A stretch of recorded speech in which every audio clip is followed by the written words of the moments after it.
जय हिंद दोस्तों, आज की वीडियो में हम लोग के जो खान सर का बिहार क्वेश्चन किलर बुक आया था उसका सीरीज चला रहे थे लोग। उसमें हम लोग वर्ल्ड हिस्ट्री कवर कर चुके हैं लोग। और आज की वीडियो में हम लोग ये इतिहास के स्रोत यानी कि प्राचीन काल का अध्ययन करेंगे। तो जिसमें सबसे पहला चैप्टर का नाम है इतिहास के स्रोत है। और इसमें टॉपिक क्या है तो शिलालेख से क्वेश्चन बनेंगे, अभिलेख और ताम्रपत्र और सिक्के से। तो चलिए शुरू करते हैं लोग। जिसमें सबसे पहला क्वेश्चन है कि भारत में सर्वप्रथम सिक्के कहाँ चलन में आए गए, कहाँ चलन में आए आए थे। तो सबसे पहले भारत में सिक्के उत्तर भारत में चलन में आए थे। कहाँ पे? उत्तर भारत में।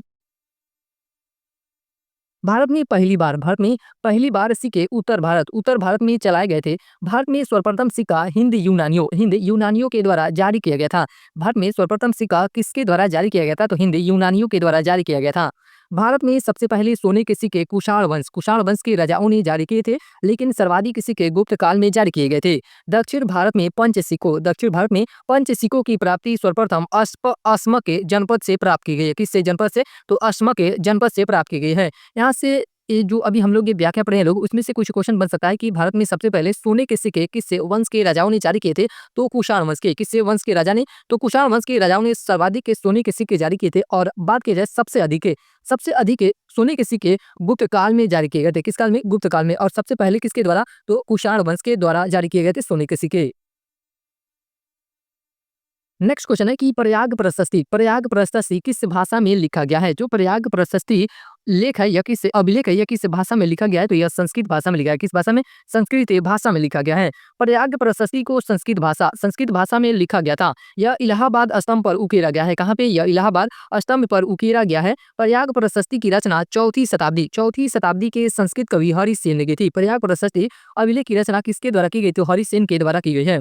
हरिसेन समुद्रगुप्त के दरबारी कवि और मंत्री थे। ये भी इंपॉर्टेंट है। यहाँ से भी क्वेश्चन बनता है कि जो हरिसेन थे वह किस राजा के दरबारी कवि थे? तो समुद्रगुप्त के ये दरबारी कवि थे। प्रयाग प्रशस्ति में समुद्रगुप्त की वीरता का वर्णन किया गया है। जो यह अभिलेख है प्रयाग प्रशस्ति, इसमें समुद्रगुप्त की वीरता का वर्णन किया गया है। नेक्स्ट है कि भारत में सर्वप्रथम सोने के सिक्के जारी करने वाले निम्नलिखित में से कौन थे? तो अब पहला नंबर क्वेश्चन ही पढ़े हैं लोग, तो उसमें कौन था? तो कुषाण शासक थे। कौन थे? भारत में सर्वप्रथम सोने के सिक्के जारी करने वाले कुषाण शासक थे। कुषाण मूल रूप से पश्चिमी चीन के क्षेत्रों से संबंधित थे। यानी कि जो कुषाण वंश के शासक थे ये भारतीय मूल के नहीं थे। कहाँ से थे? तो पश्चिमी चीन के क्षेत्रों से संबंधित थे। उन्हें यूहेचिस के नाम से भी जाना जाता है। भारत में पहली बार सोने के सिक्के कुषाण वंश द्वारा जारी किए गए थे। किस वंश के द्वारा जारी किए गए थे? तो कुषाण वंश के द्वारा जारी किए गए थे। जबकि गुप्त वंश के शासकों ने सबसे अधिक मात्रा में सोने के सिक्के जारी किए। सबसे अधिक मात्रा में सोने के सिक्के जारी किए। नेक्स्ट है कि रुद्र दामन से संबंधित कौन सा अभिलेख है? रुद्र दामन से इसमें से कौन सा संबंधित अभिलेख है? तो जो जूनागढ़ अभिलेख है वह रुद्र दामन किस शासक से संबंधित है? यह रुद्र दामन से संबंधित है। रुद्र दामन प्रथम ने, इसका बात किया जाए पूरा नाम, तो रुद्र दामन प्रथम था। रुद्र दामन प्रथम ने जूनागढ़, अभी वर्तमान नाम की बात किया जाए तो गिरनार शिलालेख बनवाया। यह शिलालेख ब्राह्मी लिपि में शुद्ध संस्कृत भाषा में। किस भाषा में? तो यह शुद्ध संस्कृत भाषा में है। इसमें सुदर्शन झील के पुनर्निर्माण, रुद्र दामन की वंशावली, विजयों और शासन का वर्णन किया गया है। यह अभिलेख पश्चिमी क्षत्रपों के इतिहास का महत्वपूर्ण स्रोत है। यह जो अभिलेख है पश्चिमी क्षत्रपों के इतिहास का महत्वपूर्ण स्रोत भी है। नेक्स्ट क्वेश्चन की बात करते हैं लोग पुरातन अवशेषों के कालक्रम का निर्धारण किस पद्धति से होता है? तो किस पद्धति से किया जाता है? तो कार्बन 14 पद्धति से किया जाता है पुरातन अवशेषों के कालक्रम का निर्धारण। रेडियो कार्बन डेटिंग जिसे कार्बन डेटिंग या कार्बन 14 डेटिंग भी कहा जाता है। जो रेडियो कार्बन डेटिंग है इससे क्या कहा जाता है? तो कार्बन 14 डेटिंग भी कहा जाता है या कार्बन डेटिंग भी कहा जाता है। कार्बन के रेडियोधर्मी समस्थानिक रेडियो कार्बन के गुणों का उपयोग करके कार्बनिक पदार्थ युक्त किसी वस्तु की आयु निर्धारित करने की एक विधि है। इसमें आइसोटोप्स के क्षय को मापा जाता है। जो इसमें किसको मापा जाता है? तो आइसोटोप्स के क्षय को मापा जाता है। नेक्स्ट क्वेश्चन है कि शिलालेख के अध्ययन को क्या कहा जाता है? शिलालेखों के अध्ययन को क्या कहा जाता है? तो एपिग्राफी कहलाता है। शिलालेख का अध्ययन क्या कहलाता है? एपिग्राफी कहलाता है। शिलालेख के अध्ययन को एपिग्राफी के रूप में जाना जाता है। किस रूप में जाना जाता है? तो एपिग्राफी के रूप में जाना जाता है। शिलालेख चट्टानों, स्तंभों, पत्थरों, स्लैब, तांबे की प्लेटों, इमारतों और मंदिरों में देखे जाते हैं। जैसे अशोक के अभिलेख, समुद्रगुप्त का इलाहाबाद स्तंभ लेख। इलाहाबाद, यहाँ से ऐसे भी क्वेश्चन बन सकता है कि जो इलाहाबाद स्तंभ लेख है वह किससे, शासक से संबंधित है, तो वह समुद्रगुप्त से संबंधित है। ऐहोल अभिलेख इत्यादि। नेक्स्ट क्वेश्चन है कि निम्नलिखित अभिलेखों में से किसमें विधवा दहन, ये भी जो क्वेश्चन है बहुत इंपॉर्टेंट है कि निम्नलिखित अभिलेखों में से किसमें विधवा दहन का उदाहरण उल्लेखित है। तो जो भानुगुप्त का एरन स्तंभ लेख है, इसमें विधवा दहन का यानी कि इसमें साक्ष्य मिला है। विधवा दहन या सती का पहला अभिलेखीय साक्ष्य, सती प्रथा का पहला अभिलेखीय साक्ष्य मध्य प्रदेश के भानुगुप्त के 510 से ईस्वी के एरन स्तंभ शिलालेख में गोपराज नामक के सेनापति की स्त्री के सती होने का उल्लेख मिलता है, जो विधवा दहन का पहला ज्ञात साक्ष्य है। 1829 में सती प्रथा को समाप्त लॉर्ड विलियम बेंटिंक के द्वारा किया गया था। 1829 में सती प्रथा को किसके द्वारा समाप्त किया गया था? तो लॉर्ड विलियम बेंटिंक के द्वारा समाप्त किया गया था। और ये भी जो इंपॉर्टेंट है यहाँ से कि जो एरन स्तंभ शिलालेख है उसमें जिस स्त्री की सती होने का उल्लेख मिलता है वह किसकी स्त्री थी? तो गोपराज, उसका नाम क्या था? गोपराज नामक सेनापति की स्त्री थी।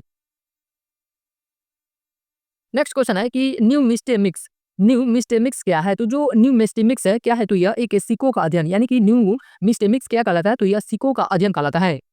न्यू मिस्टेमिक्स से सिक्कों के अध्ययन को कहा जाता है। सिक्के के अध्ययन को क्या कहा जाता है? न्यू मिस्टेमिक्स कहा जाता है। क्या कहा जाता है? न्यू मिस्टेमिक्स कहा जाता है। न्यू मिस्टेमिक्स से मुद्रा विज्ञान है, जिसमें सिक्के, टोकन, कागजी मुद्रा, पदक और संबंधित वस्तुएं शामिल है। इसका उद्देश्य मुद्रा के ऐतिहासिक, सांस्कृतिक और आर्थिक पहलुओं को समझना होता है।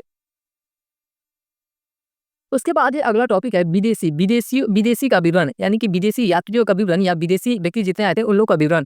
जिसमें सबसे पहला क्वेश्चन कर रहा है कि 1420 ईस्वी में विजयनगर साम्राज्य का भ्रमण करने वाला पर्यटक निकोलो कोंटी था। जो निकोलो कोंटी था यह किस देश से आया था? तो यह इटली का निवासी था। किस देश का निवासी था? तो यह इटली का निवासी था।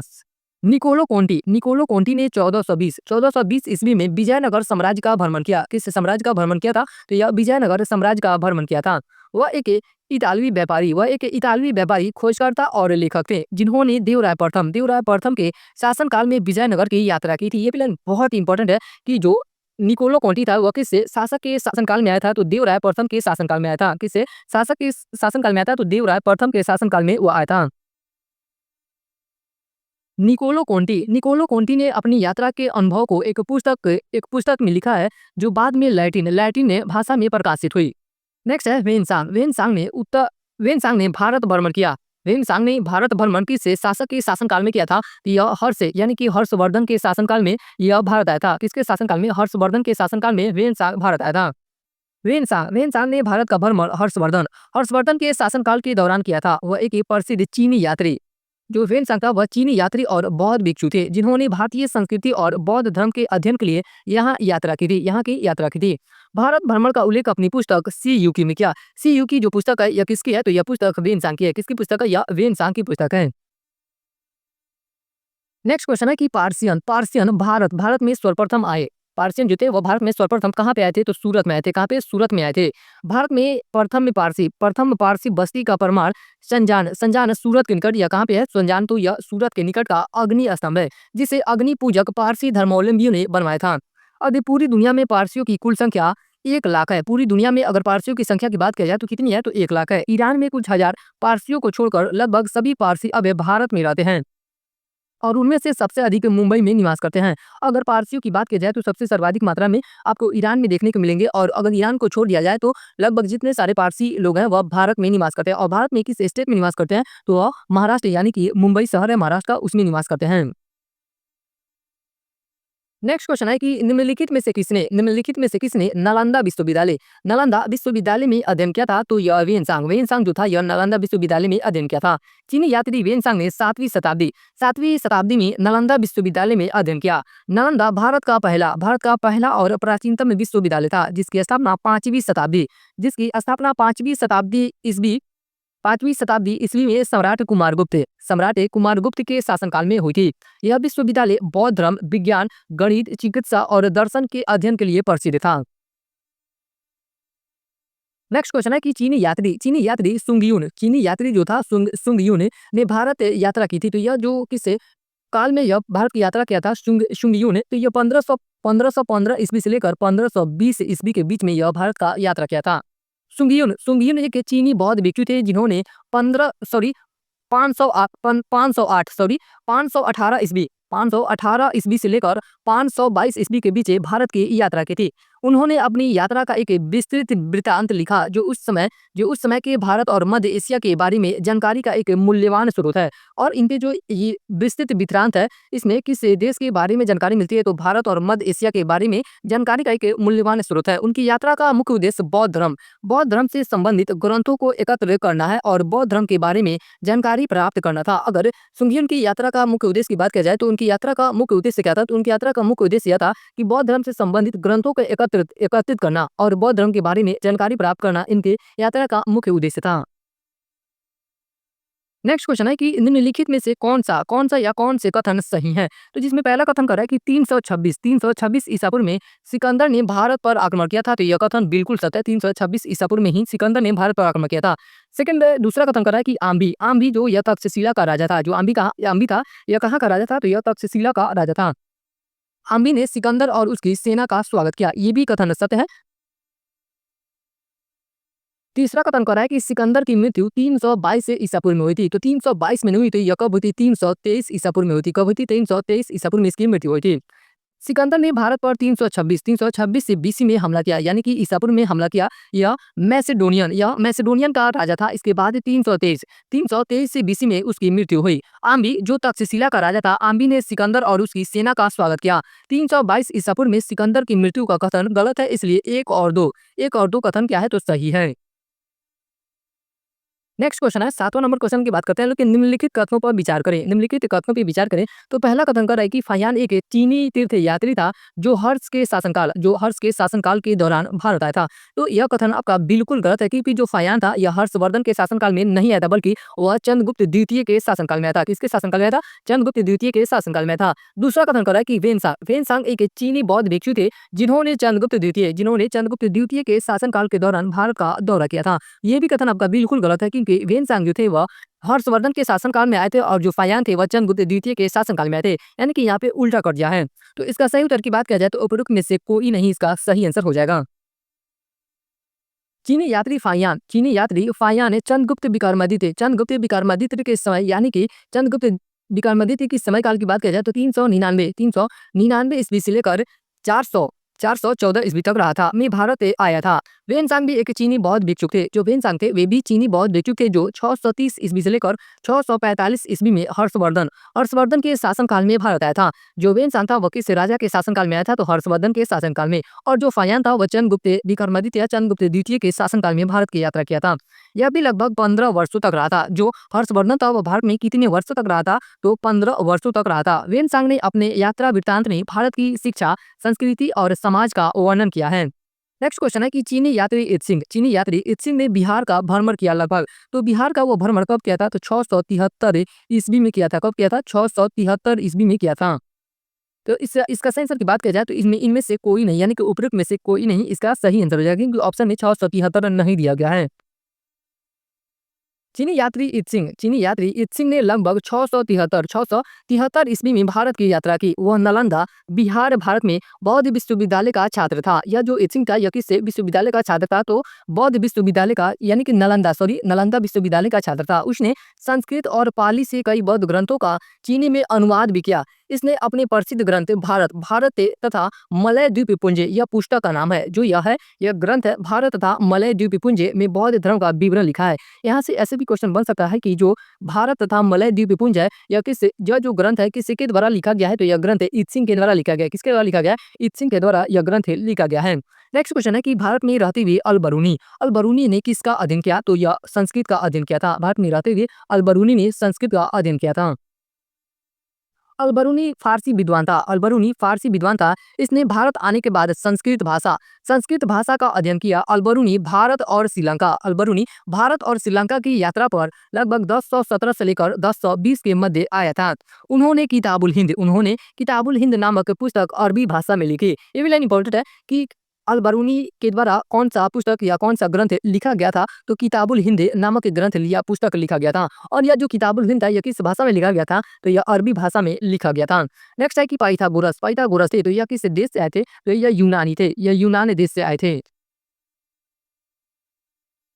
पाइथागोरस एक महान यूनानी गणितज्ञ रहस्यवादी, दार्शनिक और पाइथागोरियनवाद नामक धार्मिक आंदोलन के संस्थापक थे। पाइथागोरस के विचारों ने प्लेटो पर एक बहुत गहरा प्रभाव डाला था। पाइथागोरस ने ही गणित में पाइथागोरस प्रमेय की खोज की थी। लाइन इंपॉर्टेंट है कि जो पाइथागोरस से प्रमेय की खोज की गई थी वह किसके द्वारा की गई थी, तो पाइथागोरस के द्वारा की गई थी। और इन्हीं के नाम पे इस थ्योरम का नाम भी रखा गया है, पाइथागोरस से प्रमेय। उसके बाद नेक्स्ट टॉपिक है धार्मिक ग्रंथ। पुराणों की संख्या है, तो पुराणों की संख्या की बात की जाए तो पुराणों की संख्या 18 है। कितनी है? पुराणों की संख्या 18 है। महापुराणों की संख्या 18 है। ब्रह्म पुराण, पद्म पुराण, विष्णु पुराण, वायु पुराण, जिसे शिव पुराण भी कहा जाता है, भागवत पुराण, नारद पुराण, मार्कंडे पुराण, अग्नि पुराण, भविष्य पुराण, ब्रह्म वैवर्त पुराण, लिंग पुराण, वराह पुराण, स्कंद पुराण, ये कोई काम का नहीं है। इतना 18 पुराण याद करना कोई जरूरी नहीं है, क्योंकि यह ग्रंथ टॉपिक है। तो बस यही से क्वेश्चन बनता है कि पुराणों की संख्या कितनी है, तो 18 है। नेक्स्ट क्वेश्चन की बात करते हैं लोग, सत्यमेव जयते कहाँ से लिया गया है, या यहाँ से लिया गया है, या कहाँ से लिया गया है, तो यह मुंडकोपनिषद से लिया गया है। यह उपनिषद है एक प्रकार का, मुंडकोपनिषद से सत्यमेव जयते लिया गया है। सत्यमेव जयते भारत का राष्ट्रीय आदर्श वाक्य है। जो सत्यमेव जयते है वह भारत का राष्ट्रीय आदर्श वाक्य है, जो मुंडकोपनिषद से लिया गया है। यह सच और सत्य की विजय को दर्शाता है। इसका मतलब है सत्य की जीत होती है। सत्यमेव जयते का मतलब क्या होता है कि सत्य की जीत होती है। भारत के राष्ट्रीय प्रतीक अशोक स्तंभ में सत्यमेव जयते उल्लेखित है। जो भारत का राष्ट्रीय प्रतीक है अशोक स्तंभ, उस पे सत्यमेव जयते लिखा है। नेक्स्ट क्वेश्चन है कि श्रीमद् भागवत के रचयिता का नाम क्या है, यानी कि श्रीमद् भागवत के रचयिता कौन है, तो श्री वेद व्यास है। कौन है? श्री वेद व्यास के द्वारा इसकी रचना की गई है।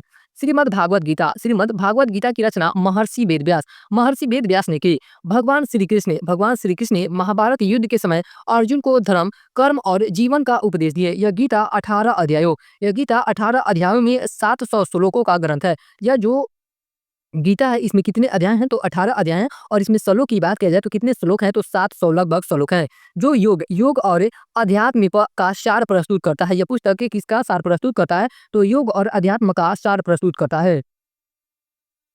नेक्स्ट क्वेश्चन है कि निम्न में से किसकी पांडुलिपि को यूनेस्को की सूची में शामिल किया गया है, तो जो ऋग्वेद की जो पांडुलिपियां है उसे यूनेस्को की सूची में शामिल किया गया है। ऋग्वेद और रामचरितमानस की पांडुलिपियों को यूनेस्को की सूची में शामिल किया गया है। ऋग्वेद की पांडुलिपियों को यूनेस्को के विश्व की स्मृति में 2007 में शामिल किया गया था। ये जो सन दिया गया है 2007, ये इंपॉर्टेंट हो जाएगा, क्योंकि एग्जाम में ऐसे भी क्वेश्चन बन सकता है कि जो ऋग्वेद और रामचरितमानस की पांडुलिपियां है इसे कब शामिल किया गया था। इन पांडुलिपियों को यूनेस्को की सूची में तो 2007 में शामिल किया गया था। रामचरितमानस की सचित्र पांडुलिपियों को यूनेस्को के memory of the world regional register में शामिल किया गया है।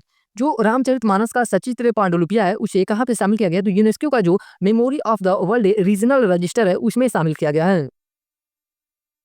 नेक्स्ट क्वेश्चन है कि उपनिषदों में मुख्यतः विवेचन है, तो किसका विवेचन किया गया है, तो दर्शन शास्त्र का विवेचन किया गया है। किसका?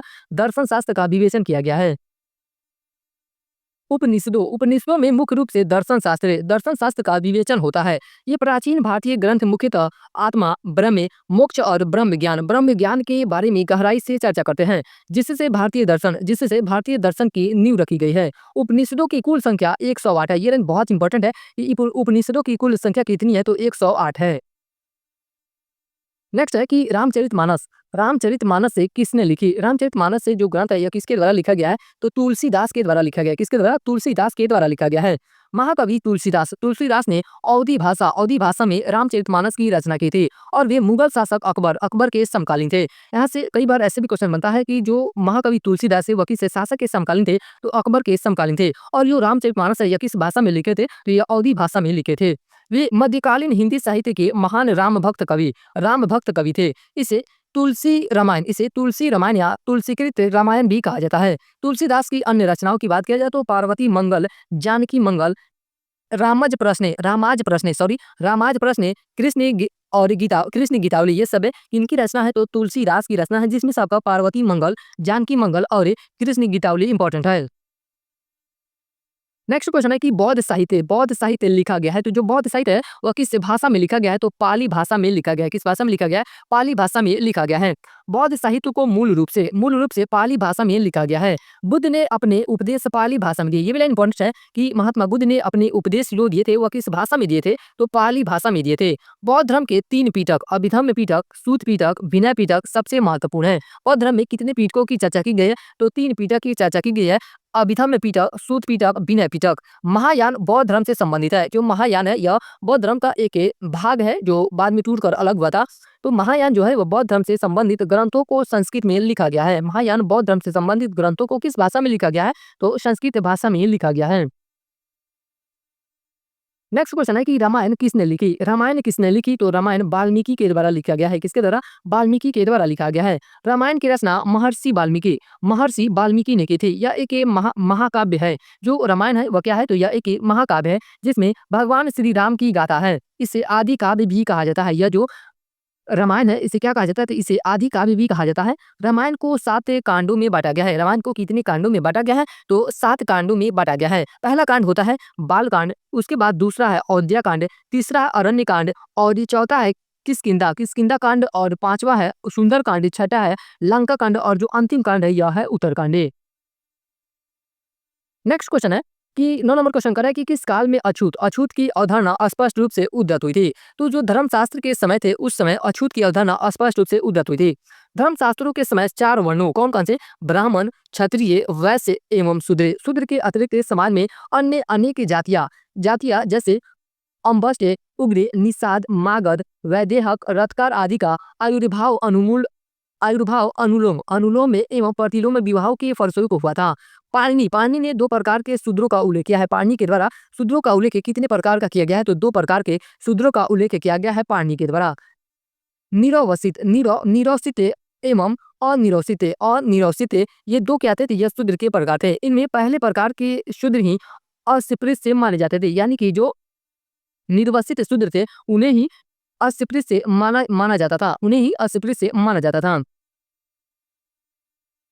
नेक्स्ट क्वेश्चन है कि निम्न में से कौन सी घटना सबसे पहले घटी थी? इन ऑप्शनों में से सबसे पहली घटना कौन घटी थी? तो उपनिषदों का रचना सबसे पहले हुआ था। इन्हें उपनिषदों का जो रचना हुआ था वह सबसे पहले हुआ था। उपनिषद भारत के सबसे प्राचीन ग्रंथ की श्रेणी में आते हैं। इनकी रचना का समय उत्तर वैदिक के काल माना जाता है। किस काल में इनकी रचना हुआ था? तो उत्तर वैदिक के काल में इनकी रचना हुआ था। इनकी संख्या 108 है। उपनिषदों की संख्या कितनी है? तो 108 है, जिनमें 12 प्रमुख उपनिषद है। कितने प्रमुख है? तो 12 प्रमुख उपनिषद है। उपनिषदों को वेदों का अंतिम भाग माना जाता है। जो उपनिषद होते हैं उन्हें वेदों का अंतिम भाग भी माना जाता है। उसके बाद ही नेक्स्ट लेसन है ऐतिहासिक ग्रंथ। नेक्स्ट लेसन का नाम क्या है? ऐतिहासिक ग्रंथ है। जिसमें पहला क्वेश्चन कर रहा है कि पवित्र ग्रंथों पर की गई टिप्पणियों का संकलन महाभिभाषा किसने दिया था? तो यह जो महाभिभाषा किसके द्वारा दिया गया था? तो यह वसुमित्र के द्वारा दिया गया था। किसके द्वारा दिया गया था? वसुमित्र के द्वारा दिया गया था। महाभिभाषा बौद्ध पवित्र ग्रंथ है। यहाँ से ऐसे भी क्वेश्चन बन सकता है कि जो महाभिभाषा ग्रंथ है यह किस धर्म से संबंधित है? तो यह बौद्ध धर्म से संबंधित है और इसे महान टिप्पणीकार वसुमित्र ने संकलित किया था। इसे किसके द्वारा संकलित किया गया था? तो वसुमित्र के द्वारा संकलित किया गया था। इसमें बौद्ध धर्म के विभिन्न विषयों पर विस्तार से सूचना दी गई है। यह ग्रंथ प्राचीन भारतीय पांडुलिपियों में से एक प्रमुख पांडुलिपि है। यह जो ग्रंथ है यह प्राचीन पांडुलिपियों में से एक प्रमुख पांडुलिपि है। नेक्स्ट क्वेश्चन है कि टोलकापियम ग्रंथ किससे संबंधित है? जो टोलकापियम ग्रंथ है वह किससे संबंधित है? तो यह व्याकरण से संबंधित है। किससे संबंधित है? व्याकरण से संबंधित है। टोलकापियम एक तमिल व्याकरण ग्रंथ है। यह कहाँ का ग्रंथ है? तो यह तमिल ग्रंथ है जिसकी रचना तोल्कापियर के द्वारा किया गया था। तोल्कापियम जो काव्य है या ग्रंथ है, इसकी रचना किसके द्वारा किया गया था? तो तोल्कापियर के द्वारा किया गया था।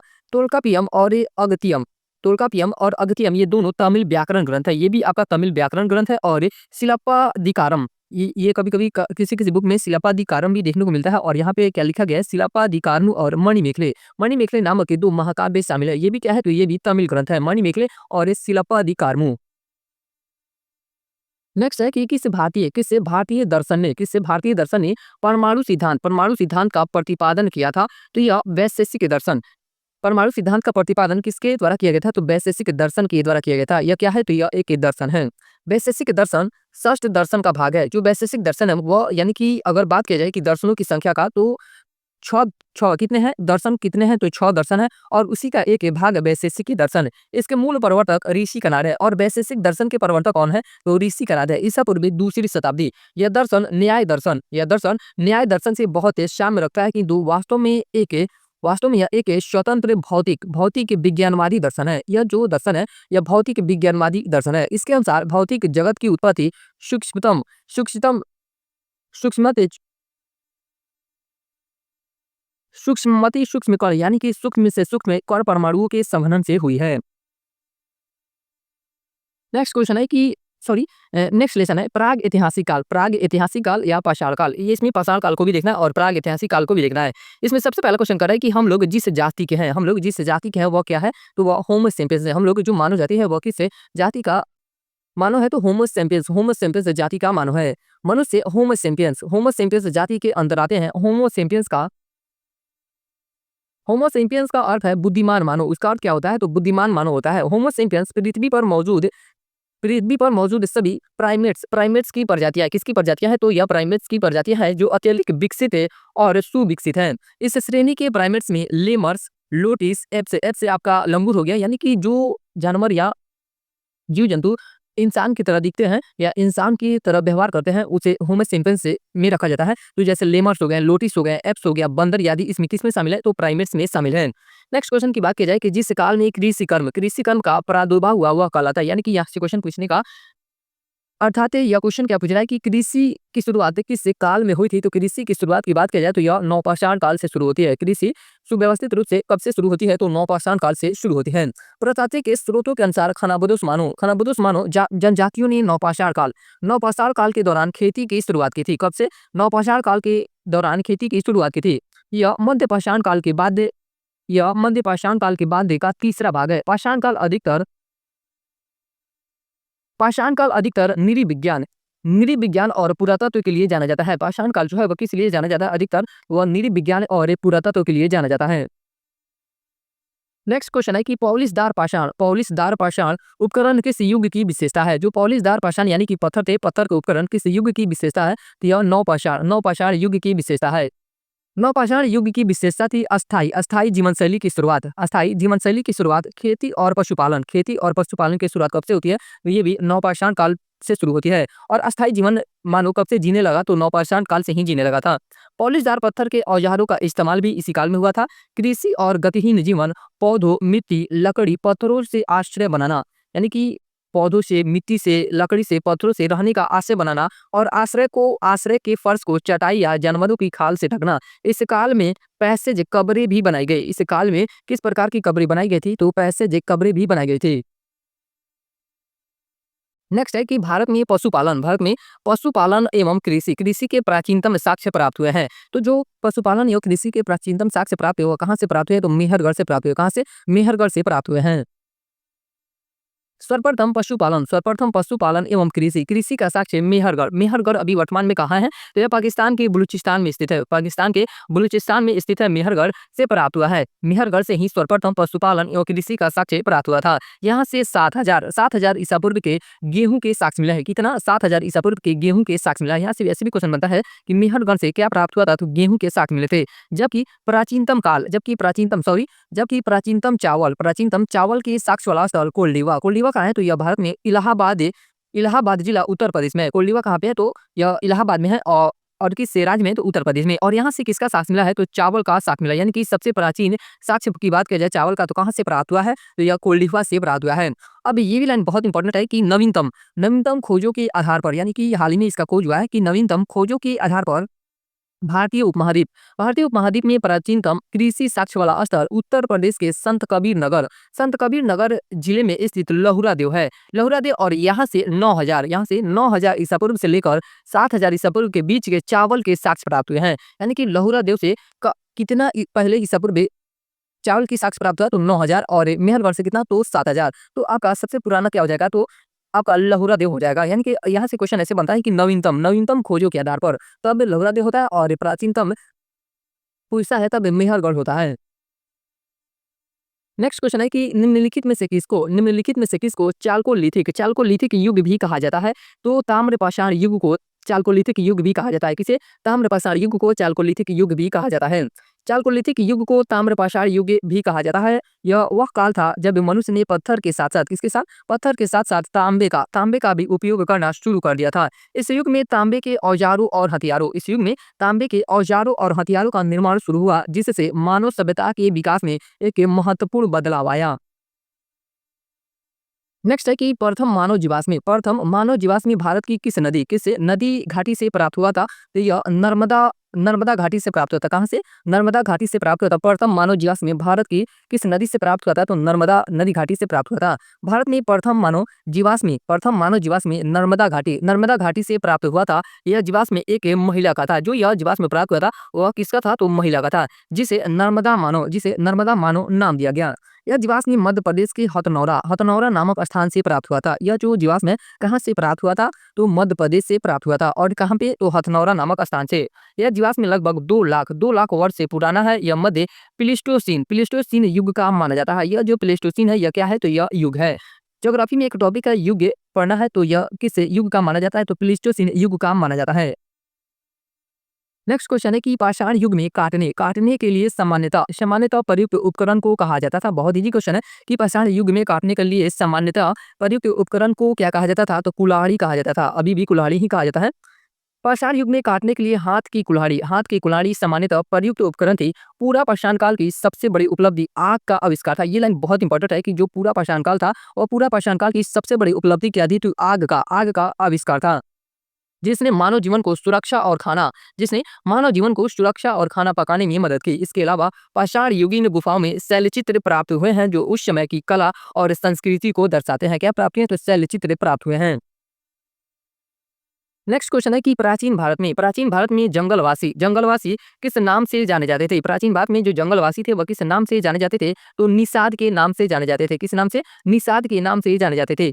प्राचीन भारत में जंगलवासी निषाद के नाम से जाने जाते थे। ये लोग मुख्य रूप से वन उपज पर निर्भर रहते थे और जंगलों में ही निवास करते थे। कहाँ पे निवास करते थे, तो जंगलों में ही निवास करते थे। निषादों का उल्लेख, ये भी इंपॉर्टेंट है कि निषादों का उल्लेख महाभारत जैसे प्राचीन भारतीय ग्रंथों में भी मिलता है। किससे ग्रंथ में मिलता है, तो महाभारत में भी निषादों का उल्लेख मिलता है, जहां उन्हें आदिवासी समुदाय के रूप में दर्शाया गया है। नेक्स्ट क्वेश्चन है कि सबसे पुराना यानी कि इन ऑप्शनों में से सबसे पुराना युग कौन है, तो जो आर्कियन युग यह सबसे पुराना है। आर्कियन युग पृथ्वी का सबसे पुराना युग है। ओवरऑल की बात की जाए तो आर्कियन युग पृथ्वी का सबसे पुराना युग है, जो लगभग 4 अरब से लेकर 2.5 अरब साल पहले तक चला। इस युग में पृथ्वी ठंडी हुई और ज्वालामुखी गतिविधियां कम हो गई। इस दौरान पृथ्वी पर जीवन के पहले साक्ष्य मिले हैं। इसी दौरान पृथ्वी के जीवन के पहले साक्ष्य मिले हैं, जैसे सूक्ष्म जीवों का विकास। अरावली पर्वतमाला में आर्कियन काल की प्राचीनतम चट्टानें पाई जाती है। ये भी आपका इंपॉर्टेंट हो जाएगा कि जो आर्कियन काल की प्राचीनतम चट्टानें हैं वो किस पर्वतमाला में पाई जाती है, तो अरावली पर्वतमाला में पाई जाती है। नेक्स्ट है कि किस काल या युग में पत्थर के औजार सबसे पहले पाए गए थे। तो पूरा पाषाण काल में पाए गए थे। पूरा पाषाण इसका नाम इसी आधार पे, यानी कि पत्थरों का लोग उपयोग करते थे। इसी आधार पे पाषाण का मतलब क्या होता है, तो पत्थर होता है। इसी आधार पे इसका नाम क्या रखा गया था, तो पाषाण काल रखा गया था। तो किस काल युग में पत्थर के औजार सबसे पहले पाए गए थे, तो पूरा पाषाण काल में पाए गए थे। पत्थर के औजार सबसे पहले पूरा पाषाण काल में पाए गए थे। पूरा पाषाण काल को तीन कालों में बांटा जाता है। पहला होता है पूर्व पूरा पाषाण काल, दूसरा होता है मध्य पूरा पाषाण काल और तीसरा होता है उच्च पूरा पाषाण काल में बांटा गया है। इस युग के दौरान प्रारंभिक मानव ने पत्थर के सरल सरल और अपरिष्कृत औजारों का निर्माण और उपयोग करना सीखा था। नेक्स्ट क्वेश्चन है कि पाषाण युग में माइक्रोलिथ सामान्यतः किस युग में पाए जाते थे? पाषाण युग में माइक्रोलिथ सामान्यतः किस युग में पाए जाते थे? तो यह मध्य पाषाण युग में पाए जाते थे। किसमें? मध्य पाषाण युग में पाए जाते थे। माइक्रोलिथ सामान्यतः मध्य पाषाण युग में पाए जाते थे। यह युग 12,000 साल से लेकर 10,000 साल पूर्व तक था। इस युग में छोटे तीखे पत्थरों का विकास हुआ जो शिकार और उपकरण बनाने के लिए उपयोगी थे। ये मानव सभ्यता के विकास में महत्वपूर्ण थे।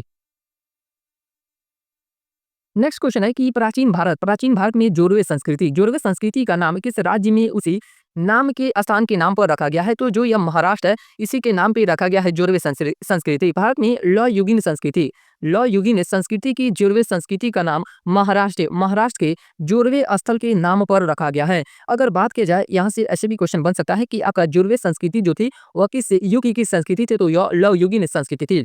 लौयुगीन संस्कृति कि जोरवे संस्कृति का नाम महाराष्ट्र के जोरवे स्थल के नाम पर रखा गया है। यह एक ताम्रपाषाणकालीन पुरातात्विक संस्कृति थी जो तांबे और पत्थर के औजारों के प्रयोग से जुड़ी हुई थी। नेक्स्ट है कि आदि मानव ने सर्वप्रथम क्या सीखा था? तो आग जलाना। इनमें से क्या सीखा था? सबसे पहले तो आग जलाना सीखा था। आदि मानव ने सबसे पहले पत्थरों को रगड़कर आग जलाना सीखा था और यह महत्वपूर्ण खोज उन्होंने पूरा पाषाण काल में की थी। जो आग जलाना या आग की बात की जाए कि आग कब खोज हुई थी, तो यह पूरा पाषाण काल में आदि मानव के द्वारा किया गया था। और दूसरा आविष्कार पहिए का किया गया। दूसरा आविष्कार क्या था? इसके बाद तो पहिए का किया गया। आग का उपयोग खाना पकाने, शिकार करने और औजार बनाने जैसे कार्यों में किया जाने लगा। नेक्स्ट है कि आद्य और इतिहास के पूर्व की अवधि है जिसके लिए हमारे पास बहुत ही कम लिखित रिकॉर्ड है। तो जो प्राग ऐतिहासिक काल है, इसमें लिखित साक्ष्य नहीं मिले हैं। प्राग ऐतिहासिक काल वह अवधि है जब मानव के कोई लिखित साक्ष्य नहीं थे। ये पूरा पाषाण, मध्य पाषाण और नवपाषाण काल में बांटा जाता है। या किससे काल में बांटा जाता है? तो पूरा पाषाण काल, मध्य पाषाण काल और नवपाषाण काल में बांटा जाता है। आदि इतिहास में लिखित साक्ष्य थे। अगर आदि ऐतिहासिक की बात की जाए तो इसमें लिखित साक्ष्य मिले हैं लेकिन उसे पढ़ा नहीं गया है। आदि इतिहास में लिखित साक्ष्य थे लेकिन पढ़े नहीं जा सके। ऐतिहासिक काल में लिखित साक्ष्य उपलब्ध है और पढ़े भी जा सके। अभी जो वर्तमान में चल रहा है यह क्या है? तो ऐतिहासिक काल ही चल रहा है। नेक्स्ट क्वेश्चन है कि पुरातन पत्थर युग में किस जाति के मानव थे? तो नियंडरथल मानव जाति के लोग थे। किस जाति के लोग थे? तो नियंडरथल मानव थे। पुरातन स्तर युग जिसे पूरा पाषाण काल भी कहा जाता है। पुरातन पत्थर युग इसे क्या कहा जाता है? तो इसे पूरा पाषाण काल भी कहा जाता है। और उसमें मुख्य रूप से नेग्रीटो और नियंथर नियंडरथल जैसी मानव जातियां थी। मध्य पूरा पाषाण काल में नियंडरथल मानव की उपस्थिति देखी गई है। किस काल में? तो मध्य पूरा पाषाण काल में नियंडरथल मानव की उपस्थिति देखी गई थी। वे भी शिकार और खाद्य संग्रहण पर आधारित जीवन जीते थे। ये शिकार और खाद्य संग्रहण पर आधारित जीवन जीते थे। नेक्स्ट है कि ईस्वी सन 100 वर्ष में लोहे के पहिए वाला रथ का किस देश में उपयोग होता था? 100 वर्ष ईस्वी सन में लोहे के पहिए वाला रथ का विकास किस देश में उपयोग होता था? यह भारत में होता था। कहाँ पे? भारत में उपयोग होता था। ईस्वी सन 100 वर्ष में लोहे के पहिए वाला रथ भारत में उपयोग होता था। भारतीय सभ्यता में रथ युद्ध और यातायात के प्रमुख साधन थे। जो भारतीय सभ्यता थी उसमें रथ का योगदान क्या होता था? तो युद्ध और यातायात के प्रमुख साधन रूप में प्रयुक्त होते थे। रथों में तकनीकी कौशल और कारीगरी का उच्चतम स्तर था जो युद्ध रणनीति में सहायक थे। लोहे का उपयोग 1500 से लेकर 1000 ईसा पूर्व में शुरू हुआ था। लोहे का उपयोग कब से शुरू हुआ था? तो 1500 ईसा पूर्व से लेकर 1000 ईसा पूर्व के बीच में शुरू हुआ था। नेक्स्ट क्वेश्चन है कि आधुनिक मनुष्य के हाल का पूर्वज है। आधुनिक मनुष्य के जो हाल का पूर्वज है वह क्या है? तो क्रोमग्न मानुष है। क्या है? क्रोमग्न मानुष है। इसे क्रोमैग्नन भी कहा जाता है। तो आधुनिक के मनुष्य के हाल का पूर्वज क्रोमग्न मानुष है। ये लगभग 40,000 पहले यूरोप में रहते थे। कहाँ पे रहते थे? यूरोप में रहते थे और आधुनिक मानव के समान दिखते थे। ये जागरूक थे और कला तथा संस्कृति में दृढ़ विश्वास रखते थे। क्रोमग्न मानव को होमो सेपियंस जाति का माना जाता है। ये भी इंपॉर्टेंट है कि जो क्रोमग्न मानव है उसे किस जाति का माना जाता है? तो होमो सेपियंस जाति का माना जाता है। नेक्स्ट है कि कृषि की शुरुआत संभवतः हुई थी। कृषि की शुरुआत कब से हुई थी? तो लगभग 7,000 ईसा पूर्व के आसपास हुई थी। लगभग 7,000 ईसा पूर्व के आसपास हुई थी कृषि की शुरुआत। कृषि की शुरुआत संभवतः 7,000 ईसा पूर्व के आसपास हुई थी, जब मानव सभ्यता ने अस्थायी निवास स्थान बनाना शुरू किया, पौधों और जानवरों का व्यवस्थित पालन पोषण शुरू किया। इस काल में अस्थायी बस्तियों का विकास हुआ और अनाज उगाना वह पशुपालन प्रमुख व्यवसाय बन गए। नेक्स्ट क्वेश्चन है कि प्राग ऐतिहासिक काल का अर्थ है। प्राग ऐतिहासिक काल का अर्थ क्या है? तो इसके अर्थ की बात की जाए तो वह समय जिसका कोई ऐतिहासिक लिखित ब्यौरा ना हो, उसे ही प्राग ऐतिहासिक काल कहा जाता है। इतिहास से पूर्व का समय प्राग ऐतिहासिक काल कहलाता है। इतिहास के पूर्व का समय क्या कहलाता है? तो प्राग ऐतिहासिक काल कहलाता है। प्राग ऐतिहासिक काल में मानव शिकारी संग रहा थे। क्या थे? शिकारी संग रहा थे। इस काल में औजारों का उपयोग, कला का विकास, स्थिर जीवन शैली का प्रारंभ और जंगली जानवरों से संघर्ष की प्रमुख विशेषता थी। प्राग ऐतिहासिक काल वह समय था जिसके लिखित प्रमाण नहीं है। नेक्स्ट है कि मनुष्य द्वारा पहली बार नियोलिथिक युग में पालतू बनाया जाने वाला पशु था।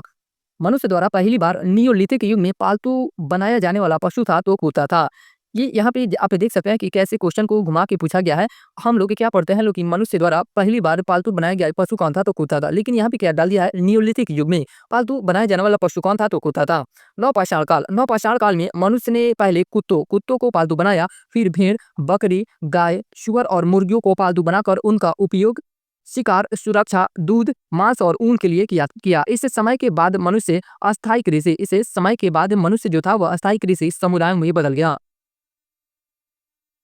नेक्स्ट है कि का अर्थ क्या है? नियोलिथिक का अर्थ क्या है? तो जो नियोलिथिक है इसे इंग्लिश में पूछा गया है, तो इसका अगर हिंदी की बात की जाए तो इसका हिंदी क्या होता है? तो नवपाषाण काल होता है। नवपाषाण को इंग्लिश में ही क्या कहा जाता है? नियोलिथिक कहा जाता है। नियोलिथिक काल को नवपाषाण काल कहते हैं। नवपाषाण काल 9,500 या 9500 ईसा पूर्व 9,500 ईसा पूर्व पाषाण युग का आखिरी चरण था, जब मनुष्य ने खेती, पशुपालन, अस्थायी बस्तियां और शिल्प जैसे बर्तन बनाना, बुनाई और पॉलिश किए गए पत्थरों के औजारों का इस्तेमाल करना शुरू किया। नेक्स्ट क्वेश्चन है कि पूरा पाषाण युग की सबसे बड़ी उपलब्धि थी। पूरा पाषाण युग की सबसे बड़ी उपलब्धि क्या थी? तो अग्नि का प्रयोग था। क्या था? अग्नि का प्रयोग था। पूरा पाषाण युग पूरा पाषाण युग की सबसे बड़ी उपलब्धि आग का आविष्कार था। क्या था? आग का आविष्कार था। पूरा पाषाण युग में मनुष्य ने पत्थर के औजार और कलाकृतियां बनाना सीखा। पूरा पाषाण काल के उच्च युग में लोग चित्रकला, भित्ति चित्र और कठोर पत्थरों जैसे क्वार्टजाइट का उपयोग औजार और हथियार बनाने में करते थे। क्वार्टजाइट का उपयोग ये कहाँ पे करते थे? तो औजार और हथियार बनाने में करते थे, जिससे उन्हें क्वार्टजाइट पुरुष कहा जाता है। जिससे उन्हें क्या कहा जाता है? तो क्वार्टजाइट पुरुष से कहा जाता है। नेक्स्ट क्वेश्चन है कि प्रथम भारतीय पूरा पाषाण कलाकृति कहाँ से प्राप्त हुई है? तो यह पोल्लावरम से प्राप्त हुई है। इसे आप लोग पल्लव रन पढ़े होंगे। क्या पढ़े होंगे? पल्लव रन पढ़े होंगे। प्रथम भारतीय पूरा पाषाण कलाकृति पोल्लावरम, यह कहाँ पे है? तो चेन्नई से प्राप्त हुई है। भारत में पूरा पाषाण काल की कलाकृतियां मध्य प्रदेश के भीमबेटका, उत्तर प्रदेश के बेलन घाटी और राजस्थान के डिंडवाना जैसे स्थलों पर भी इस संस्कृति के अवशेष मिले हैं। पोल्लावरम से रॉबर्ट ब्रूस फुट ने भारत में पूरा पाषाण काल का पहला हस्तकुठार यानी कि हैंड एक्स खोजा था। ये भी लाइन बहुत इंपॉर्टेंट है कि जो रॉबर्ट ब्रूस फुट है वह कहाँ से पूरा पाषाण काल का पहला हस्तकुठार खोजा था? तो पोल्लावरम से खोजा था। नेक्स्ट क्वेश्चन है कि नवपाषाण कालीन गड्ढे आवासों के अवशेष कहाँ पाए गए हैं? नवपाषाण गड्ढे, तो इसे आपका गढ़ता आवास भी कहा जाता है। तो गढ़ता आवास का साक्ष्य कहाँ से मिला है? तो आपका जम्मू कश्मीर से मिला है। कहाँ से? जम्मू कश्मीर से मिला है। बुर्ज होम श्रीनगर जम्मू कश्मीर में स्थित एक महत्वपूर्ण नवपाषाण कालीन पुरातात्विक स्थल है। जो बुर्ज होम हो गया, श्रीनगर हो गया, जम्मू कश्मीर में स्थित एक महत्वपूर्ण नवपाषाण कालीन पुरातात्विक स्थल है, जहाँ नवपाषाण कालीन गड्ढे आवास से पाए गए हैं। इसकी खोज 1935 में डॉक्टर टेरा और पीटरसन ने की थी। ये भी लाइन इंपॉर्टेंट है कि इसकी खोज किसके द्वारा किया गया था? तो 1935 में डॉक्टर टेरा और पीटरसन के द्वारा किया गया था। 2014 में इसे यूनेस्को द्वारा विश्व धरोहर स्थल के रूप में सूचीबद्ध किया गया। नेक्स्ट क्वेश्चन है कि भीमबेटका किसके लिए प्रसिद्ध है? जो भीमबेटका है वह किसके लिए प्रसिद्ध है? यह गुफाओं के शैलचित्र के लिए प्रसिद्ध है। किसके लिए प्रसिद्ध है? गुफाओं के शैलचित्र के लिए प्रसिद्ध है। भीमबेटका मध्य प्रदेश के रायसेन जिला में स्थित एक पूरा पाषाणिक आवासीय स्थल है। यह प्राचीन शैलचित्रों के लिए प्रसिद्ध है। इसे भारत का प्रागैतिहासिक मानव संग्रहालय भी कहा जाता है। भारत का प्रागैतिहासिक मानव संग्रहालय किसे कहा जाता है? तो भीमबेटका का जो भीमबेटका है उसे कहा जाता है। इसे भारत का प्रागैतिहासिक मानव संग्रहालय भी कहा जाता है। यहाँ आदि मानव द्वारा बनाए गए शैलचित्र हैं। भीमबेटका में 750 से ज्यादा शैलाश्रय हैं। उसके बाद ये नेक्स्ट लेसन, तीसरा लेसन क्या है? सभ्यता नेक्स्ट लेसन है, जिसमें पहला क्वेश्चन कर रहा है कि क्यूनिफॉर्म शब्दावली का संबंध है। जो क्यूनिफॉर्म है उससे शब्दावली का संबंध किससे है? तो मेसोपोटामिया लेखन से। किससे? मेसोपोटामिया लेखन से किसका संबंध है? तो क्यूनिफॉर्म का। मेसोपोटामिया की क्यूनिफॉर्म लेखन प्रणाली पच्चर के आकार के चिन्हों पर आधारित थी, इसलिए इसे क्यूनिफॉर्म कहा गया। इसे क्यों कहा गया? क्योंकि पच्चर के आकार के चिन्हों पर आधारित थी, इसलिए यूनिफॉर्म कहा गया। यह प्रणाली आर्थिक लेनदेन, कानूनी प्रणाली और साहित्यिक कार्यों के रिकॉर्डिंग के लिए प्रयोग होती थी। नेक्स्ट है कि मानव ने सबसे पहले किस धातु का उपयोग किया था? तो तांबा का। मानव ने सबसे पहले किस धातु का उपयोग किया था? तो तांबा का किया था। तांबा मानव द्वारा सबसे पहले उपयोग की गई धातु है। जो तांबा है वो मानव द्वारा सबसे पहले उपयोग की गई धातु है, जिसका उपयोग लगभग 10,000 साल पहले शुरू हुआ। तांबे के उपयोग से धातु युग की शुरुआत हुई। तांबे के उपयोग से ही धातु युग की शुरुआत हुई। यह विद्युत और ऊष्मा का अच्छा सुचालक है। जो तांबा होता है वह विद्युत और ऊष्मा का अच्छा सुचालक होता है। तांबे में जिंक मिलाकर पीतल यानी कि ब्रॉन्ज बनाया जाता है। तांबे में जिंक मिलाकर क्या बनाया जाता है? तो पीतल बनाया जाता है। नेक्स्ट क्वेश्चन है कि सूचियों को सूची 2 के साक्ष्य सुमेलित करें और सही उत्तर चुने। एक तरफ है सूची 1 में सिंधु स्थल दिए गए हैं और दूसरी तरफ है स्थान यानी कि वर्तमान नाम दिए गए हैं। और लोथल की बात किया जाए तो लोथल किस राज्य में स्थित है? तो यह आपका गुजरात में है। कहाँ पे? यह गुजरात में स्थित है। और रोपन की बात किया जाए तो रोपन कहाँ पे है? तो यह पंजाब में है। और राखीगढ़ी कहाँ पे है? तो राखीगढ़ी आपका हरियाणा में हो जाएगा और कालीबंगा राजस्थान में हो जाएगा। इस प्रकार आंसर की बात किया जाए तो बी नंबर इसका सही आंसर हो जाएगा। लोथल गुजरात में सिंधु घाटी सभ्यता का प्रमुख बंदरगाह था। यह क्या था? लोथल बंदरगाह था। रोपण पंजाब में स्थित है। राखीगढ़ी हरियाणा का महत्वपूर्ण नगर है। जो राखीगढ़ी है वह हरियाणा में स्थित है और कालीबंगा राजस्थान में है। ये सभी स्थल सिंधु सभ्यता के महत्वपूर्ण केंद्र थे। नेक्स्ट लेसन है कि सिंधु घाटी सभ्यता सैंडो सभ्यता या आदि ऐतिहासिक काल या कहाँ से युगे। इसमें सबसे पहला क्वेश्चन कर रहा है कि हरियाणा में हड़प्पा संस्कृति का पुरातात्विक स्थल कौन सा है? तो जो हरियाणा में की बात की जाए इनमें से तो राखीगढ़ी हो जाएगा। राखीगढ़ी अभी हम लोग ये देखे लोथल की बात की जाए तो यह गुजरात में है। हरियाणा में राखीगढ़ी और बनौली दोनों सिंधु घाटी सभ्यता के प्रमुख पुरातात्विक स्थल है। यानी कि बनौली भी हरियाणा में है और जो राखीगढ़ी है वो भी हरियाणा में है। राखीगढ़ी की खोज 1963 ईस्वी में हुई। 1990 में डॉक्टर BN मिश्रा ने प्रारंभिक खुदाई की और 1997 से 1999 में अमरेंद्र नाथ ने व्यापक उत्खनन किया। बनौली की खोज 1973 में डॉक्टर RS बिष्ट ने की थी। किसके द्वारा की गई थी बनौली की खोज? तो डॉक्टर RS बिष्ट के द्वारा की गई थी। और कब की गई थी? तो 1973 में की गई थी। उसके बाद ही नेक्स्ट क्वेश्चन है, दूसरा नंबर क्वेश्चन कर रहा है कि किस हड़प्पन स्थल से जूते हुए खेत के प्रमाण मिले हैं। तो यह जो जूते हुए खेत का प्रमाण है वो कालीबंगा से मिला है। कहाँ से मिला है? कालीबंगा से यह प्रमाण प्राप्त हुआ है। सिंधु घाटी सभ्यता का कालीबंगा स्थल राजस्थान के हनुमानगढ़ जिले के घग्गर नदी के किनारे स्थित है। यहाँ से ऐसे भी क्वेश्चन बनता है कि जो कालीबंगा है वह किस नदी के किनारे अवस्थित है? तो यह घग्गर नदी के किनारे अवस्थित है। कालीबंगा की खोज 1952-53 ईस्वी में अमलानंद घोष ने की थी। वह उत्खनन का कार्य 1961 से लेकर 1969 में बीबी लाल व बी के थापड़ ने किया। यह हड़प्पा सभ्यता की प्रारंभिक चरणों से संबंधित है। जूते हुए खेतों के निशान कृषि के महत्व को दर्शाते हैं। यह जो निशान मिला था यह किसके महत्व को दर्शाते हैं? यह कृषि के महत्व को दर्शाते हैं और यह बताते हैं कि हड़प्पा सभ्यता के लोग कृषि में उन्नत थे। नेक्स्ट क्वेश्चन है कि मोहनजोदड़ो किस नदी के तट पर स्थित था? जो मोहनजोदड़ो था वह किस नदी के तट पर स्थित था? तो यह सिंधु नदी के तट पर स्थित था। सिंधु की सहायक वह सिंधु नदी के तट पर स्थित था। मोहनजोदड़ो सिंधु घाटी सभ्यता का प्रमुख शहर था जो 2600 ईसा पूर्व में विकसित हुआ। इसकी योजना जो थी जल निकासी व्यवस्था और वास्तुकला अत्यधिक उन्नत थी। जो सिंधु घाटी सभ्यता की जल निकासी व्यवस्था और वास्तुकला जो थी वह अत्यधिक उन्नत थी। 1922 में राखल दास बनर्जी, ये नाम है बहुत इंपॉर्टेंट है कि 1922 में राखल दास बनर्जी ने सिंधु नदी के पास से खोज की जो प्राचीन सभ्यता का महत्वपूर्ण उदाहरण है। नेक्स्ट क्वेश्चन है कि निम्नलिखित में से कौन सा स्थान अपने गोदीवाड़ा का मतलब क्या होता है? बंदरगाह। गोदीवाड़ा यानी कि बंदरगाह के लिए प्रसिद्ध था। तो जो लोथल था यह गोदीवाड़ा के लिए प्रसिद्ध है। किस लिए? गोदीवाड़ा या डॉकयार्ड के लिए प्रसिद्ध था। लोथल भोगवा नदी के तट पर गुजरात में स्थित सिंधु घाटी सभ्यता का प्रमुख बंदरगाह था। जो लोथल है वह किस नदी के किनारे स्थित है? तो यह भोगवा नदी के किनारे गुजरात में स्थित है। जो 2400 से लेकर 1900 ईसा पूर्व विकसित हुआ। यहाँ विश्व की प्राचीनतम ज्ञात गोदीवाड़ा मिली है, जो जहाज निर्माण, मरम्मत और व्यापार के लिए उपयोग होती थी। जो यहाँ पे जो गोदीवाड़ा थी उसका उपयोग किस लिए किया जाता था? तो जहाज निर्माण, मरम्मत और व्यापार के लिए इसका उपयोग किया जाता था। लोथल से जवाहरात, मोती, गहनों का व्यापार पश्चिम एशिया तक होता था। इसकी खोज 1954 में इसकी खोज यानी कि जो लोथल था इसकी खोज 1954 में रंगनाथ राव ने की थी। मानव निर्मित बंदरगाह गोदीवाड़ा चावल की भूसी, अग्नि वेदिकाएं के लिए प्रसिद्ध थे। जो मानव निर्मित बंदरगाह गोदीवाड़ा था वह वहाँ पे चावल की भूसी, अग्नि वेदिकाएं के लिए यह प्रसिद्ध थे। नेक्स्ट क्वेश्चन है कि सूती वस्त्र के साक्ष्य प्राप्त हुए हैं। जो सूती वस्त्र है उसका साक्ष्य कहाँ से प्राप्त हुआ? तो इसका साक्ष्य मोहनजोदड़ो से प्राप्त हुआ है। कहाँ से प्राप्त हुआ? मोहनजोदड़ो से सूती वस्त्र के साक्ष्य प्राप्त हुए हैं।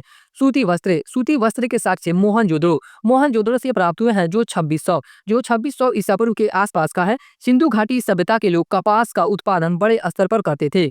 ये भी लाइन बहुत इंपॉर्टेंट है कि जो कपास का पहला साक्ष्य की बात की जाए तो यहीं से हमें प्राप्त होता है सिंधु घाटी सभ्यता से। सिंधु घाटी सभ्यता के लोग कपास का उत्पादन बड़े स्तर पर करते थे। यह सभ्यता अफगानिस्तान और ईरान यानी कि इसका पुराना नाम की बात करें ईरान का तो फारस था।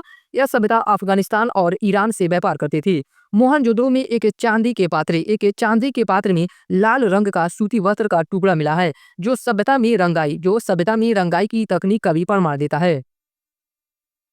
नेक्स्ट क्वेश्चन है कि सिंधु घाटी सभ्यता के जो लोग थे वह किसकी पूजा करते थे? सिंधु घाटी सभ्यता के लोग किसकी पूजा करते थे? तो वह पशुपति शिव की पूजा करते थे। किसकी पूजा करते थे? पशुपति की पूजा करते थे।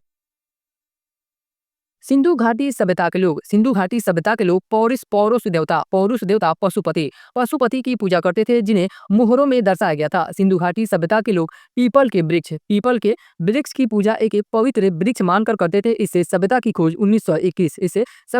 1921 में दयाराम साहनी ने की थी। सिंधु घाटी सभ्यता के लोग बहुदेववादी थे। जो सिंधु घाटी सभ्यता के लोग थे वह किस प्रकार के थे? तो बहुदेववादी थे। और सिंधु घाटी सभ्यता की खोज कब की गई थी? तो 1921 ईस्वी में दयाराम साहनी के द्वारा की गई थी। और जो यह पशुपति जो देवता थे, इन्हीं पशुपति देवता को बाद में शिव के रूप में जाना गया।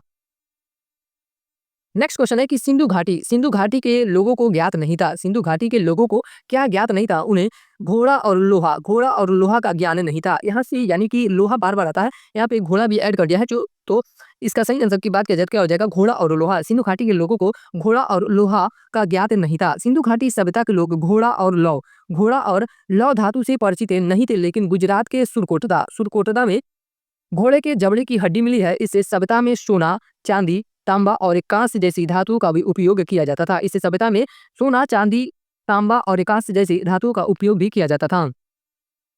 नेक्स्ट क्वेश्चन है कि सिंधु घाटी सभ्यता के प्रमुख शहर का नाम बताइए जिसका पश्चिम एशिया के साथ व्यापार था। तो यह व्यापार जो होता था, व्यापार का क्षेत्र लोथल था। इसका सही आंसर क्या हो जाएगा? लोथल से व्यापार किया जाता था।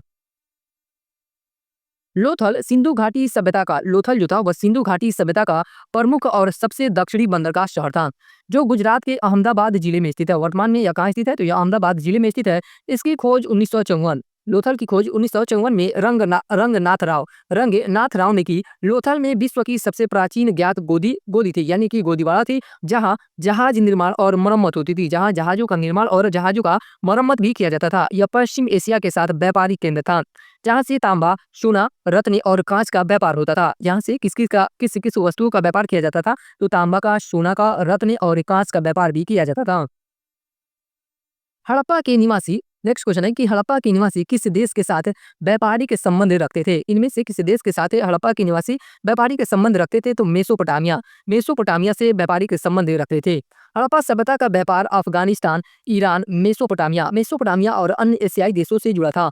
मेसोपोटामिया में हड़प्पा की मोहरें मिली है, इसलिए यहाँ से ज्ञात होता है कि ये लोग मेसोपोटामिया के साथ व्यापारी के संबंध रखे थे। मेसोपोटामिया में हड़प्पा की मोहरें मिली है, जो दोनों सभ्यताओं के बीच व्यापारी के संबंधों का प्रमाण है। मेसोपोटामिया वासियों ने सिंधु घाटी सभ्यता को मेलुआ, ये भी लाइन बहुत इंपॉर्टेंट है, मेलुआ नाम दिया। हड़प्पा सभ्यता के लोगों का अफगानिस्तान, ईरान, ओमान, इराक, मिस्र आदि देशों से व्यापारी के संबंध थे। ये जो अभी ऊपर हम लोग लाइन देखे हैं लोग, ये लाइन बहुत ही ज्यादा इंपॉर्टेंट है कि मेसोपोटामिया वासियों ने सिंधु घाटी सभ्यता को क्या नाम दिया था, तो वह नाम क्या था, मेलुआ नाम दिया था। नेक्स्ट क्वेश्चन है कि सिंधु घाटी सभ्यता की जो लिपि थी वह किस प्रकार की थी, तो जो वहाँ की लिपि थी वह अभी तक उद्घाटित नहीं हुई, यानी कि उसे पढ़ा नहीं जा सका है। सिंधु घाटी सभ्यता के जितनी सारी लिखावटें प्राप्त हुए हैं या अभिलेख प्राप्त हुए हैं या कुछ भी प्राप्त हुआ वहाँ से, अभी तक उद्घाटित नहीं हुई है। सिंधु घाटी सभ्यता की लिपि जिसे सिंधु या हड़प्पा लिपि कहा जाता है, उसे क्या कहा जाता है, तो सिंधु या हड़प्पा लिपि कहा जाता है। भावचित्रात्मक और लोगो सिलेबिक प्रणाली पर आधारित थे। इसमें लगभग 64 मूल चिन्ह थे। इसमें लगभग कितने मूल चिन्ह थे, तो 64 मूल चिन्ह और 205 से लेकर 400 तक के प्रतीक थे। यह बॉस्टोफेडन शैली में लिखी जाती थी। किस शैली में लिखी जाती थी, तो बॉस्टोफेडन शैली में लिखी जाती थी, लेकिन अभी तक पूरी तरह पढ़ी नहीं जा सकी है। इसकी भाषा और अर्थ अज्ञात है। यहाँ से एक ऐसे भी क्वेश्चन बनता है कि जो सिंधु घाटी की लिपि थी यह भाव चित्रात्मक थी, क्या थी, भाव चित्रात्मक भी थी। नेक्स्ट क्वेश्चन है कि सिंधु घाटी सभ्यता की मुख्य विशेषता है। सिंधु घाटी सभ्यता की मुख्य विशेषता क्या थी, तो नगर नियोजन, जो यहाँ की नगर नियोजन थी वहाँ की सिंधु घाटी सभ्यता की सबसे मुख्य विशेषता थी। सिंधु घाटी सभ्यता की मुख्य विशेषता सुनियोजित शहर व्यवस्था या व्यवस्थित नगर नियोजन थी। जो नगर थे वह ग्रिड पैटर्न पर बसे होते थे, जिसमें सड़क एक दूसरे को समकोण पर काटती थी। घरों और सड़कों पर ढकी हुई नालियों की एक उन्नत व्यवस्था थी। अन्य विशेषताएं जैसे लिपि, मोहरे, व्यापार और कृषि आदि प्रमुख है। नेक्स्ट क्वेश्चन है 12 नंबर क्वेश्चन कह रहा है कि एक विशाल सार्वजनिक स्नानागार यानी कि ग्रेट बात सिंधु घाटी सभ्यता की कौन से स्थल से मिला है, तो जो स्नानागार है वह आपका मोहनजोदड़ो से प्राप्त हुआ है। कहाँ से प्राप्त हुआ है, मोहनजोदड़ो से प्राप्त हुआ है। मोहनजोदड़ो से मिला ग्रेट बाथ सिंधु घाटी सभ्यता का विशाल सार्वजनिक स्नानागार था। जो यहाँ से प्राप्त ग्रेट बाथ यानी कि स्नानागार था, सिंधु घाटी सभ्यता का विशाल सार्वजनिक स्नानागार था। यह उन्नत जल प्रबंधन और सभ्यता के समृद्ध संगठन का प्रतीक है, जो उस समय की जल निकासी और सफाई प्रणालियों की प्रभावशीलता को दर्शाता है। सिंधु घाटी सभ्यता के अन्य महत्वपूर्ण स्थलों में हड़प्पा, राखीगढ़ी, कालीबंगा और धौलावीरा शामिल है। नेक्स्ट क्वेश्चन है कि हड़प्पा सभ्यता को किस ऐतिहासिक चरण में रखा जा सकता है, तो जो हड़प्पा सभ्यता है उसे आदि ऐतिहासिक काल में रखा जाता है। किस काल में, आदि ऐतिहासिक के काल में रखा जाता है। हड़प्पा सभ्यता को आदि इतिहास के चरण में रखा जाता है, क्योंकि इसकी लिपि उपलब्ध है। इसकी लिपि क्या है, तो इसकी उपलब्ध है, लेकिन अभी तक पढ़ी नहीं जा सकी है। यह लिपि बॉस्टोफेडन शैली थी। यह लिपि जो थी वह बॉस्टोफेडन शैली की थी, जिसमें पंक्तियां दाएं से बाएं, जिसमें जो पंक्तियां थी वह दाएं से बाएं और फिर बाएं से दाएं लिखी जाती थी। इसमें लगभग 64 मूल्य चिन्ह और 205 से लेकर 400 अक्षर थे। यह लिपि सिंधु घाटी सभ्यता के लेखन का महत्वपूर्ण स्रोत है। सिंधु घाटी सभ्यता जिसे हड़प्पा सभ्यता के नाम से भी जाना जाता है, दक्षिण एशिया की एक प्राचीन सभ्यता थी, जो लगभग 2500 ईसा पूर्व से 1700 ईसा पूर्व तक पनपी थी। यह एक कांस्य युगीन सभ्यता थी। जो सिंधु घाटी सभ्यता थी वह किस प्रकार की सभ्यता थी, तो कांस्य युगीन सभ्यता थी, जो सिंधु नदी के आसपास फैली हुई थी। वह किस नदी के, यह जो सभ्यता थी हड़प्पा सभ्यता या सिंधु घाटी सभ्यता या सिंधु नदी के जो सहायक नदियां थी उन्हीं के आसपास में यह फैली हुई थी। नेक्स्ट क्वेश्चन है कि निम्नलिखित में से किस पुरातत्वविद ने सिंधु घाटी सभ्यता के मोहनजोदड़ो की प्रारंभिक खोज की थी। मोहनजोदड़ो की खोज की बात किया जाए तो यह राखाल दास बनर्जी के द्वारा किया गया था। किसके द्वारा, राखाल दास बनर्जी के द्वारा इसका खोज किया गया था मोहनजोदड़ो का। और कब किया गया था, तो 1922 में किया गया था। मोहनजोदड़ो की खोज प्रसिद्ध पुरातत्वविद राखाल दास बनर्जी ने 1922 में की थी। यह स्थल पाकिस्तान के सिंध प्रांत में स्थित है। वर्तमान में यह स्थल मोहनजोदड़ो कहाँ पे है, तो यह पाकिस्तान में स्थित है। राखाल दास बनर्जी ने भारतीय पुरातत्व सर्वेक्षण भारतीय पुरातत्व सर्वेक्षण के महानिदेशक जॉन मार्शल के निर्देशन में मोहनजोदड़ो के उत्खनन का कार्य की शुरुआत की थी। अगर बात की जाए भारतीय पुरातत्व सर्वेक्षण के महानिदेशक उस समय कौन थे, तो जॉन मार्शल थे और उन्हीं के निर्देशन पर मोहनजोदड़ो के उत्खनन का कार्य की शुरुआत किसके द्वारा की गई थी, तो राखाल दास बनर्जी के द्वारा की गई थी। नेक्स्ट क्वेश्चन है कि सादिकपुर सिनौली निम्नलिखित में से कहाँ है। तो जो यह सादिकपुर सिनौली है, यह उत्तर प्रदेश में है। कहाँ पे? यह उत्तर प्रदेश में है। सिनौली उत्तर प्रदेश के बागपत जिले में स्थित है। जो सिनौली है, यह उत्तर प्रदेश के बागपत जिले में स्थित है। एक महत्वपूर्ण पुरातात्विक स्थल है जहाँ 125 कब्रें मिली। रेडियो कार्बन तिथीकरण से पता चला कि ये कब्रें 2200 से लेकर 1800 ईसा पूर्व की है। यहाँ मिले रथे, तलवार, मुकुट और कवच लगभग 4000 साल पुराने हैं। कितने हजार? 4000 साल पुराने हैं। यह क्वेश्चन उस समय पूछा गया था क्योंकि यह हाल ही में इसका उत्खनन यानी कि खनन किया गया है सिनौली का। इसमें शायद एक मनोज वाजपेयी का वेब सीरीज भी या मूवी करके शॉर्ट मूवी भी आया है। सिनौली का उत्खनन उसमें चर्चा में था इस समय, इसलिए ये क्वेश्चन बना था। नेक्स्ट क्वेश्चन है कि हड़प्पा सभ्यता संबंधित है। जो हड़प्पा सभ्यता यह है, यह कहाँ से युग से संबंधित है? किस युग से? कहाँ से युगीन सभ्यता थी हड़प्पा सभ्यता और कहाँ से युग से संबंधित है? हड़प्पा सभ्यता कांस्य युग से संबंधित है। इसे सिंधु घाटी सभ्यता भी कहते हैं। जो लगभग 3300 ईसा पूर्व से लेकर 1300 ईसा पूर्व तक के पनपी थी। हड़प्पा सभ्यता एक शहरी सभ्यता थी। जो हड़प्पा सभ्यता थी, यह किस प्रकार की सभ्यता थी, तो यह शहरी सभ्यता थी जो व्यवस्थित योजना और ग्रिड प्रणाली के लिए जानी जाती थी। सिंधु घाटी सभ्यता में लोग कृषि करते थे और गेहूं, जौ, चावल और अन्य फसलों का उत्पादन करते थे।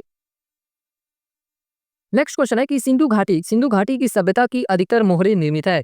जो सिंधु घाटी की सभ्यता थी, वहां की अधिकतर मोहरें निर्मित किससे थी, तो सेल खड़ी पत्थरों से निर्मित होती थी। किससे? सेल खड़ी पत्थरों से निर्मित की जाती थी। सिंधु घाटी सभ्यता की मोहरें मुख्य रूप से सेल खड़ी या एस्टेटाइट से बनाई जाती थी। एस्टेटाइट एक नरम पत्थर होता है। यह किस प्रकार का पत्थर होता है? एस्टेटाइट यह एक नरम पत्थर होता है जिसे आसानी से तराशा जा सकता है। इसलिए इसे मूर्तिकला और मोहरों के लिए आदर्श सामग्री समझा जाता था।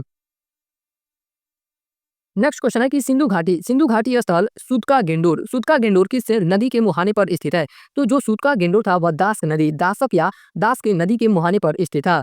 सूतका गेंडोर पाकिस्तान के बलूचिस्तान प्रांत में दास के नदी के तट पर स्थित सिंधु घाटी सभ्यता का एक प्राचीन स्थल है। जो सूतका गेंडोर है, यह वर्तमान में अभी कहाँ पे है, तो पाकिस्तान के बलूचिस्तान प्रांत में और दास नदी के तट पर स्थित है। इसे सभ्यता का सबसे पश्चिमी स्थल माना जाता है। इसकी खोज 1875 ईस्वी में मेजर एडवर्ड मॉकलर ने की तथा छोटे पैमाने पर खुदाई की थी। 1960 में जॉर्ज एफ डेल्स ने व्यापक उत्खनन किया। नेक्स्ट क्वेश्चन है कि सिंधु घाटी स्थल हुलास भारत के किस राज्य में स्थित है। तो जो हुलास है वह उत्तर प्रदेश में है। कहाँ पे? यह यूपी में स्थित है। सिंधु घाटी स्थल हुलास भारत के उत्तर प्रदेश राज्य के सहारनपुर जिले में स्थित है। इसका उत्खनन 1978 से लेकर 1979 के बीच में किया गया था। यहाँ सिंधु कालीन अवशेष मिले हैं। हुलास में एक बड़ा टीला पाया गया जहाँ प्राचीन आवास स्थलों की दीवारें और बचाव के संकेत मिले। भारतीय पुरातत्व सर्वेक्षण विभाग के पुरातत्वविद काशीनाथ दीक्षित, इनका नाम क्या था? काशीनाथ दीक्षित ने यहाँ उत्खनन कार्य करवाया। उसके बाद नेक्स्ट क्वेश्चन है, यहाँ पे सूची को सूची 2 से सुमेलित करना है। यहाँ पे एक तरफ पे जगह यानी कि पुरातात्विक स्थल दिए गए हैं और एक तरफ वर्तमान नाम दिए गए हैं। ये किस राज्य में स्थित है? तो अगर कालीबंगा की बात किया जाए तो यह कहाँ पे हो जाएगा? कालीबंगा अभी वर्तमान में यह राजस्थान में स्थित है। कहाँ पे? राजस्थान में स्थित है। सुरकोटदा यह कहाँ पे है? तो यह भुज वाला क्षेत्र में है यानी कि कक्ष में। कोट दीजी जो है यह सिंध में है। कहाँ पे? अभी सिंध में यह स्थित है। बनावली यह हरियाणा में है। बनावली कहाँ पे? तो यह हरियाणा में है। तो इसके आंसर की बात की जाए तो बी नंबर इसका सही आंसर हो जाएगा। सुरकोटड़ा कच्छ गुजरात में स्थित है। कालीबंगा हनुमानगढ़ जिला राजस्थान में स्थित है। बनावली हिसार जिला हरियाणा में स्थित है। कोट दीजी सिंध पाकिस्तान में स्थित है। उपयुक्त सभी सिंधु घाटी सभ्यता के स्थल है। नेक्स्ट क्वेश्चन है कि मोहनजोदड़ो का शाब्दिक अर्थ क्या है। जो मोहनजोदड़ो है इसका शाब्दिक अर्थ क्या होता है? तो इसका शाब्दिक अर्थ की बात की जाए तो मृतकों का टीला इसका शाब्दिक अर्थ होता है। मोहनजोदड़ो का शाब्दिक अर्थ क्या होता है? मृतकों का टीला।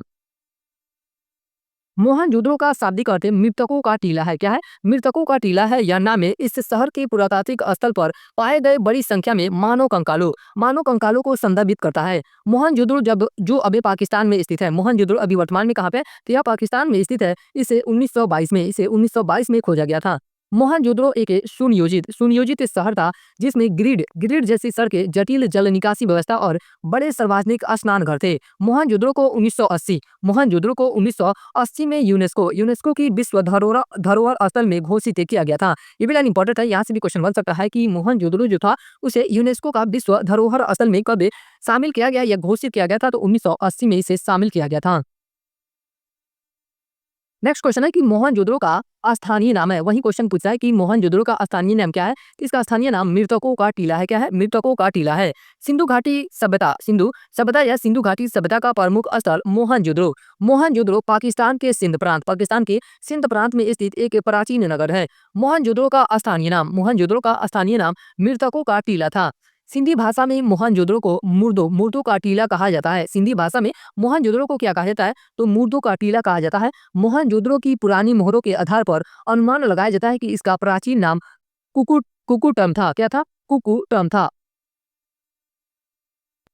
नेक्स्ट क्वेश्चन है कि सिंधु घाटी सभ्यता के किस स्थल से जल संरक्षण का साक्ष्य मिला है? तो इसका साक्ष्य धौलावीरा से मिला है। कहाँ से मिला है? धौलावीरा से मिला है। अगर धौलावीरा की बात की जाए वर्तमान में यह कहाँ स्थित है? यह गुजरात में स्थित है। कहाँ पे स्थित है? गुजरात में स्थित है। सिंधु घाटी सभ्यता को हड़प्पा सभ्यता के नाम से जाना जाता है। सिंधु घाटी सभ्यता को किस नाम से जाना जाता है? तो हड़प्पा सभ्यता के नाम से जाना जाता है। भारत के गुजरात राज्य के कच्छ जिले में स्थित धौलावीरा स्थल एक सिंधु घाटी या हड़प्पा सभ्यता का स्थल है। धौलावीरा से जल प्रणाली के अवशेष मिले हैं। यहाँ विशाल जलाशय मिले हैं जिनका उपयोग वर्षा जल को एकत्र करने के लिए किया जाता था। नेक्स्ट क्वेश्चन है कि इंडस घाटी सभ्यता, यहाँ पे इंग्लिश में दिया है कि इंडस, यहाँ पे सिंधु होना चाहिए, कि इंडस घाटी सभ्यता की निम्नलिखित साइटों में से कौन सी पाकिस्तान के लड़काना जिले में सिंधु नदी के तट पर स्थित है? तो जो मोहनजोदड़ो है यह कहाँ पे स्थित है? तो यह इन चारों में से यह पाकिस्तान में स्थित है। लोथल गुजरात में, और ये आपका हड़प्पा भी ये मोहनजोदड़ो सिंधु घाटी सभ्यता का वह स्थल है। मोहनजोदड़ो सिंधु घाटी सभ्यता का वह स्थल है जो पाकिस्तान के लड़काना जिले में सिंधु नदी के तट पर स्थित है। यह सिंधु घाटी सभ्यता का सबसे बड़ा शहर था। यह जो था मोहनजोदड़ो वह सिंधु घाटी सभ्यता का सबसे बड़ा शहर था। मोहनजोदड़ो की खोज 1921 में राखल दास बनर्जी ने की थी। किसके द्वारा की गई थी? मोहनजोदड़ो की खोज तो 1921 में राखल दास बनर्जी के द्वारा की गई थी। मोहनजोदड़ो का सिंधी भाषा में अर्थ क्या होता है? मुर्दों का टीला। इसका अर्थ क्या होता है? मुर्दों का टीला। इसे दुनिया का सबसे पुराना नियोजित और उत्कृष्ट शहर माना जाता है। नेक्स्ट क्वेश्चन की बात करते हैं लोग सिंधु सभ्यता के बारे में निम्न में से कौन सा कथन असत्य है? यहाँ पे क्या पूछ रहा है? असत्य कथन पूछ रहा है। तो पहला कथन कर रहा है कि नगरों में नालियों की सुदृढ़ व्यवस्था थी। तो यह कथन बिल्कुल सत्य है। सिंधु सभ्यता में नगरों में नालियों की जो व्यवस्था थी वह सुदृढ़ थी।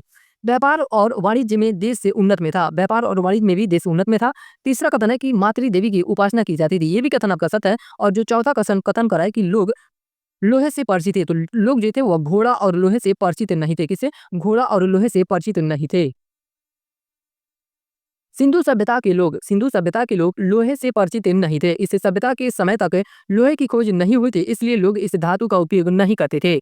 इसके विपरीत तांबे और कांस्य का अधिक उपयोग होता था। हड़प्पा सभ्यता को कांस्य युग की सभ्यता भी कहा जाता है। हड़प्पा सभ्यता को कांस्य युग की सभ्यता भी कहा जाता है।